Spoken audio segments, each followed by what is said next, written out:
નમસ્કાર દર્શક મિત્રો, ફાસ્ટ ન્યૂઝ ઇવનિંગ બુલેટિનમાં હું ઉદય રાવલ આપનું સ્વાગત કરું છું। બુલેટિનની શરૂઆત કરીશું ઉમરગામના મુખ્ય સમાચારોથી। ઉમરગામ તાલુકા વિસ્તારમાં નવનિર્મિત આંગણવાડીનું ધારાસભ્ય રમણભાઈ પાટકરના હસ્તે લોકાર્પણ કરવામાં આવ્યું હતું। ઉમરગામ તાલુકામાં 12 આંગણવાડીઓ મંજૂર કરાઈ હતી, જે પૈકી બોરલાઈ ગ્રામ પંચાયત અને વલવાડા ગ્રામ પંચાયત વિસ્તારમાં આંગણવાડીનું નિર્માણ કાર્ય પૂર્ણ કરાતા ધારાસભ્ય રમણભાઈ પાટકરના હસ્તે વિધિવત લોકાર્પણ કરી ભૂલકાઓને આંગણવાડીમાં પ્રવેશ અપાયો હતો। લોકાર્પણ પ્રસંગે મોટી સંખ્યામાં ગ્રામજનો ઉપસ્થિત રહ્યા હતા। ધારાસભ્ય રમણભાઈ પાટકરે ઉપસ્થિતોને તાલુકાના વિકાસ કામો વિશે માહિતી પૂરી પાડી હતી। આંગણવાડીનું નિર્માણ કરવા માટે જમીન દાનમાં આપનાર દાતાનું ધારાસભ્ય રમણભાઈ પાટકર દ્વારા સન્માન કરી આભાર પ્રગટ કરવામાં આવ્યો હતો। તાલુકા પંચાયત પ્રમુખ લલિતાબેન, સરપંચ સંગઠન પ્રમુખ રાકેશભાઈ વઘાત સહિત સરપંચોની ઉપસ્થિતિ જોવા મળી હતી। ગુજરાત સરકારના કુટુંબ અને બાળ કલ્યાણ ઘટકમાંથી 25-26ના બજેટમાં 12,000 જેટલી આંગણવાડીઓ લેવામાં આવી છે। એ પૈકી 12 આંગણવાડી ઉમરગામ તાલુકાની અંદર પણ મંજૂર કરવામાં આવી છે। એમાં ટેન્ડરનું કામકાજ થઈ ગયું। ટેન્ડરના કામકાજ થયા પછી 2 કોન્ટ્રાક્ટરોએ એમાં બીડ ભર્યા હતા। એમાં રામદાસભાઈ વઠ્ઠા એમણે 5 આંગણવાડી લાગી છે અને તે પૈકી આજે 2 આંગણવાડીનું કામકાજ પૂરું થવાના કારણે પીડબ્લ્યુડીના અધિકારીઓ એવી તપાસ કરીને એને સર્ટી પણ આપી દેવામાં આવ્યું છે। એ રીતે બેને આજે અમે અહીંયા લોકાર્પણ કર્યું છે। એક વલવાડા અને બોરલાઈ આંગણવાડીની અંદર દાતાએ જમીન આપી અને ખૂબ સારું આ ઉમરગામ તાલુકા માટે, બોરલાઈ ગામ માટે એક ઉત્તમ ઉદાહરણનો દાખલો આપ્યો છે। ઉમરગામ તાલુકામાં 2 ઘટક છે, ઘટક 1 અને ઘટક 2। બધી 142 જેટલી આંગણવાડીઓ આવેલી છે। ઘણી આંગણવાડીની અંદર એસઆરમાં 15%ની અંદર એટલે ગ્રાન્ટમાં અને તાલુકા જિલ્લા પંચાયતમાંથી પણ બીજી આંગણવાડીઓ ફાળવવામાં આવેલી છે। થોડી ઘણી ઘટતી હતી એ સરકાર દ્વારા આ વખતે મંજૂર કરવામાં આવી છે। હવે 100% આ વખતે આંગણવાડી પાકા સારા મકાન બેસે એની વ્યવસ્થા કરી દીધી છે અને એનું આ ઉત્તમ ઉદાહરણ છે।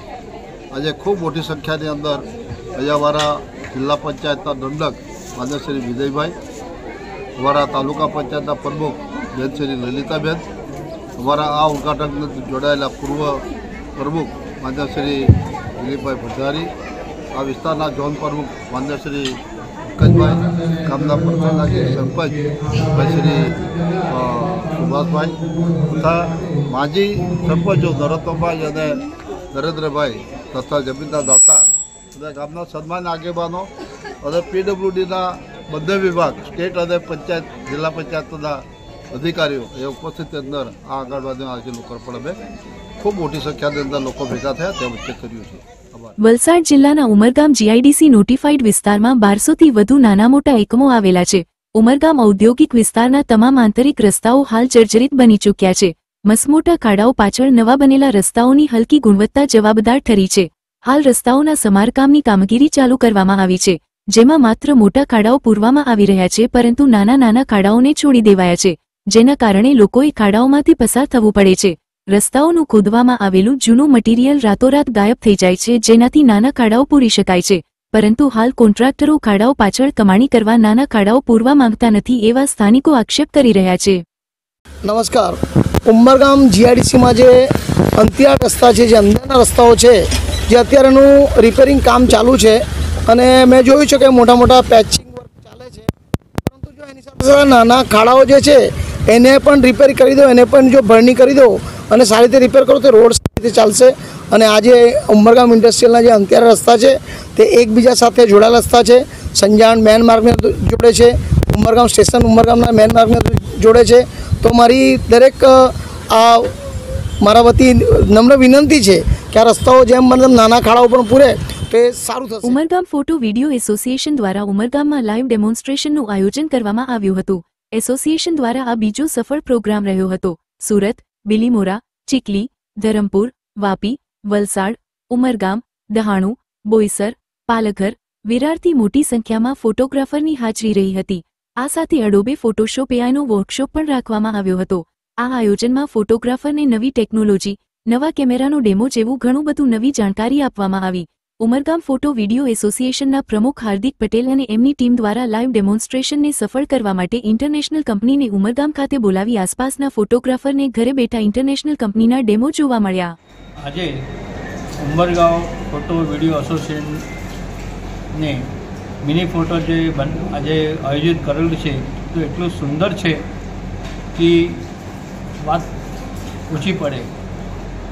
અંદર હું જ્યારે એન્ટ્રી કરી ત્યારે બધા કેમેરાવાળા, આલ્બમવાળા ખૂબ જ ઘણા છે અને ફોટોગ્રાફર બી અમારા બહુસંખ્ય ફોટોગ્રાફર આવેલા છે અને એવું સુંદર બનાવેલું છે કે અને બધા જ ફોટોગ્રાફર ખુશીથી જોતા છે।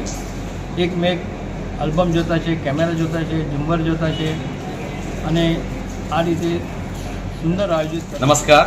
આજે 2 ઓગસ્ટે ઉમરગામ વિડીયો ફોટો એસોસિએશન દ્વારા મિની એક્ઝિબિશન રાખવામાં આવેલ છે, કારણ કે આટલા લોકલના ફોટોગ્રાફરને અહીંયા બોમ્બે જવું પડે છે, ગાંધીનગર જવું પડે છે, એના કરતાં ઉમરગામના ફોટોગ્રાફર એસોસિએશને મિની એક્ઝિબિશન રાખ્યું છે અને સુંદર આયોજન કર્યું છે।